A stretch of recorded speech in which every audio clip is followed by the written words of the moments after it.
తులసి ప్రతి ఇంట్లో ఉండాలి. తులసి యాంటీబయాటిక్. ఉదయాన్నే లేచి స్నానం చేసి తులసికి ప్రదక్షిణం చేసి ఒక గ్లాసు నీళ్లు పోయకుండా ఏ పని చేయకూడదు. ఏ పని ఫలించదు. తులసి కటాక్షం ఉంటేనే మనకు అన్నీ ఫలిస్తాయి. విష్ణుమూర్తి ఆవిడ పాతివ్రత్యానికి మెచ్చి ఆవిడకి ఇచ్చినటువంటి వరం అది. అందుకే రాముడికి తులసి దళాలంటే చాలా ఇష్టం. విష్ణు ఆలయాల్లో ఎక్కువ తులసి దళాలు వాడతారు.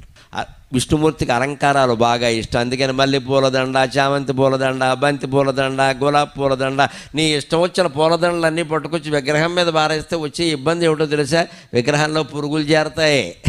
విగ్రహంలో పురుగులు చేరతాయి. పువ్వుల్లో పురుగులు ఉంటాయి కదా, విగ్రహంలో పురుగులు చేరతాయి. ఆ చేరినటువంటి పురుగులు విగ్రహానికి హాని చేస్తే అక్కడే చనిపోతాయి, అక్కడే కుళ్ళిపోతాయి, రకరకాలుగా అవుతాయి. ఆ విగ్రహానికి పట్టిన మురికి మొత్తం పోవాలి అంటే విష్ణుమూర్తి ఆలయాల్లో తులసిమాల తప్పకుండా వెయ్యాలి. అది శాస్త్రీయమైన ఆచారం. హిందూ దేవాలయాల్లో పాటించే ప్రతి ఆచారం శాస్త్రీయం.